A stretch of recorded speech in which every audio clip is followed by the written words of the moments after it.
The king of fools, imagine a day when you can make fun of your boss, insult your leader, and mock your ruler without any fear of punishment. Sounds like a dream, right? Well, for the ancient Babylonians, it was a reality. Once a year, they celebrated a festival called Akitu, which marked the beginning of the new year and the renewal of nature. During this festival, they had a ritual where they humiliated their king for a day, and made him the butt of their jokes. Why did they do this? And what did it mean for their society? Let's find out. The Akitu festival lasted for 11 days, and each day had a different theme and activity. The most interesting and controversial one was the 5th day, when the king had to undergo a series of ordeals that tested his legitimacy and loyalty to the gods. He had to enter the temple of Marduk, the supreme god of Babylon, and face the high priest. There, he had to strip off his royal robes, hand over his crown and scepter, and kneel before the statue of Marduk. The high priest would then slap him hard on the face, pull his ears, and make him cry. If the king did not cry, it meant that he had displeased the gods, and that he would lose his throne and his life. But if he cried, it meant that he had shown his humility and repentance, and that he would be forgiven and restored. But that was not all. The king also had to endure the mockery and ridicule of his subjects, who would gather outside the temple and hurl insults and jokes at him. They would call him names, make fun of his appearance, question his abilities, and challenge his authority. They would also dress up in costumes, wear masks, and perform skits and songs that parodied the king and his court. The king had to take it all in good humor, and laugh along with them. He had to act like a fool, and pretend that he was not the king, but just another commoner. Why did the Babylonians do this to their king?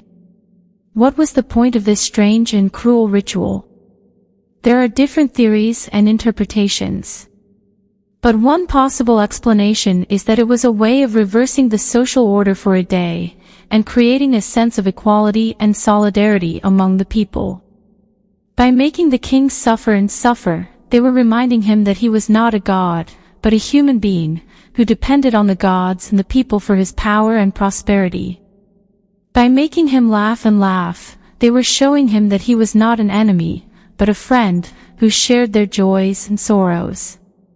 By making him a fool, they were making him a king again, who had the wisdom and the courage to rule with justice and mercy.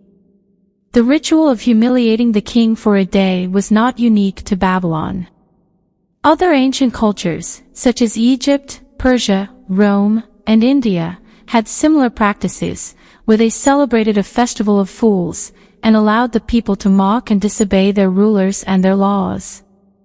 These festivals were a way of releasing the tension and venting the frustration that built up in the society, and of balancing the forces of order and chaos, of authority and freedom, of seriousness and humor. They were a way of renewing the social contract between the rulers and the ruled, and of reaffirming the values that held them together. Today, we may not have a festival where we slap and insult our leaders, but we still have ways of expressing our opinions and exercising our rights. We have democracy, where we can vote and elect our representatives, and hold them accountable for their actions. We have media, where we can criticize and expose the flaws and scandals of our politicians and celebrities. We have comedy, where we can laugh and make fun of the absurdities and ironies of our world. We have art, where we can create and imagine new possibilities and alternatives. We have freedom, where we can speak and act without fear or favor.